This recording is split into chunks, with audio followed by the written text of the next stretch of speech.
જય સ્વામિનારાયણ મિત્રો, આજે આપણે બનાવીશું ભરેલા મરચાં. તો તેના માટે મેં 7 થી 8 મરચાં લીધા છે. તેને આપણે ધોઈ અને કોરા કરી લઈશું. કોરા થઈ જાય પછી તેની મરચાંને આપણે વચ્ચે એક કાપો પાડી લઈશું ભરવા માટે. તો આવી રીતે બધા મરચાંને આપણે વચ્ચે કાપો પાડી લઈશું.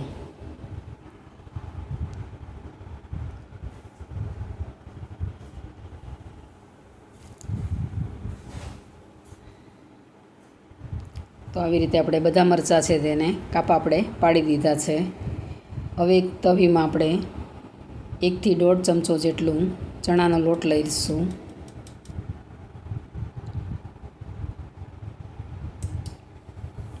પછી તેની અંદર આપણે અડધું પાવડું જેટલું અંદર તેલ ઉમેરીશું. પછી ગેસની ફ્લેમ આપણે ચાલુ કરી અને તેને લોટને આપણે ચમચાની મદદથી સારી રીતે હલાવીને આપણે તેને શેકી લઈશું.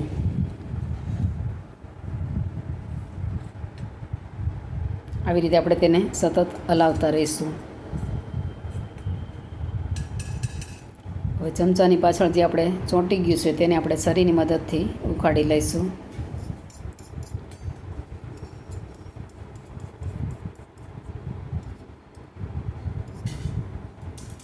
અને બધા લોટને આપણે સારી રીતે શેકી લઈશું. તો આપણો લોટ છે તે શેકાઈ ગયો છે. હવે તેને આપણે એક વાટકામાં કાઢી લઈશું શેકાયેલા લોટને.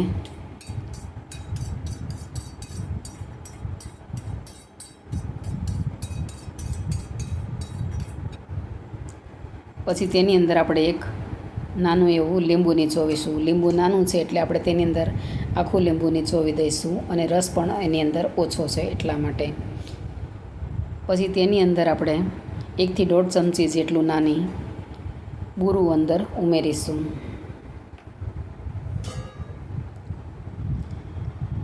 અડધી ચમચી કે 1 ચમચી જેટલું આપણે સ્વાદ અનુસાર તેની અંદર મીઠું ઉમેરીશું.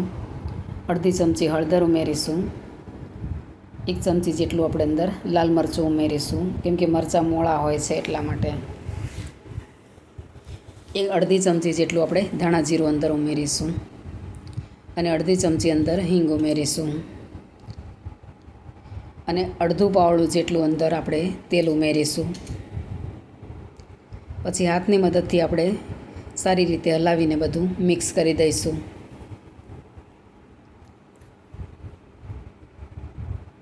હવે તેની અંદર આપણે 2 થી 3 કળી જે આપણે લસણની ખાંડી હતી તેને અંદર ઉમેરી દઈશું.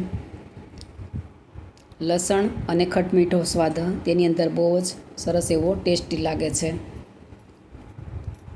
તો બધું હલાવીને આપણે તેને મિક્સ કરી દઈશું.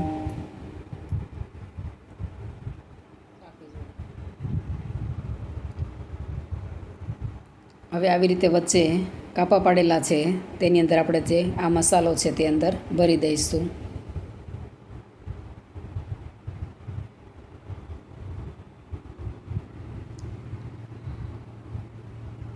આવી રીતે બધા મરચાંમાં આપણે મસાલો સારી રીતે ભરી લઈશું.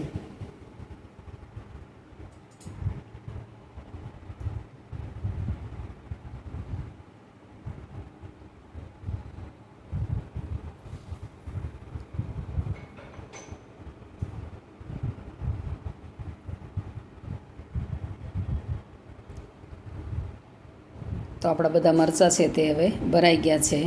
હવે એક તવીને આપણે ગેસ ઉપર મૂકીશું અને તેની અંદર આપણે 1 થી 1.5 પાવડો જેટલું અંદર તેલ ઉમેરીશું. તેલ ગરમ થઈ જાય એટલે તેની અંદર આપણે અડધી ચમચી રાઈ ઉમેરીશું, અડધી ચમચી આખું જીરું ઉમેરીશું અને અડધી ચમચી અંદર હિંગ ઉમેરીશું. પછી તેની અંદર આપણે જે ભરેલા મરચાં છે તેને અંદર ઉમેરી દઈશું.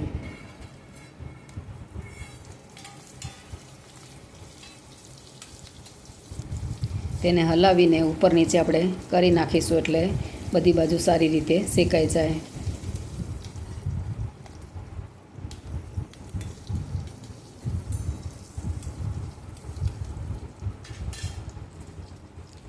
પછી તેની અંદર આપણે થોડો મસાલો વધ્યો છે તે અંદર આપણે ઉમેરી દઈશું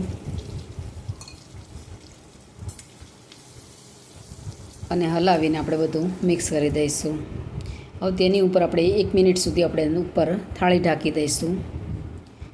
1 મિનિટ પછી આપણે મરચાં છે તે બધાને આપણે ફેરવી લઈશું બીજી બાજુ, એટલે બીજી બાજુ પણ સારી રીતે શેકાઈ જાય. આવી રીતે આપણે એક પછી એક બધા મરચાંને આપણે ફેરવી લઈશું.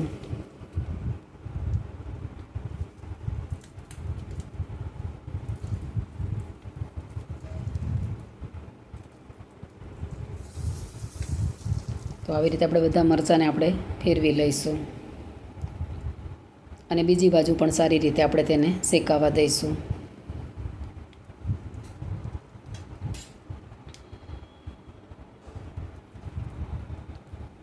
બીજી બાજુ શેકાઈ જાય પછી આપણે તોય પાછા આમથી આમ આપણે તેને ફેરવી લઈશું કે ક્યાંક બરાબર ન શેકાણું હોય તો એ પણ શેકાઈ જાય.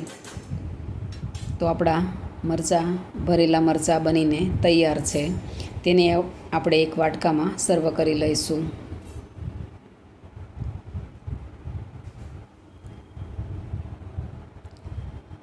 તો કેવી લાગી તમને મારી રેસીપી? જો તમને મારી રેસીપી ગમે તો તેને લાઈક, શેર અને સબસ્ક્રાઈબ જરૂરથી કરજો અને કમેન્ટ કરીને કહેજો કે તમને મારી રેસીપી કેવી લાગી, અને બેલ આઇકન દબાવવાનું ભૂલશો નહીં કે જેથી કરીને તમને પહેલાં નોટિફિકેશન મળે. જય શ્રી કૃષ્ણ.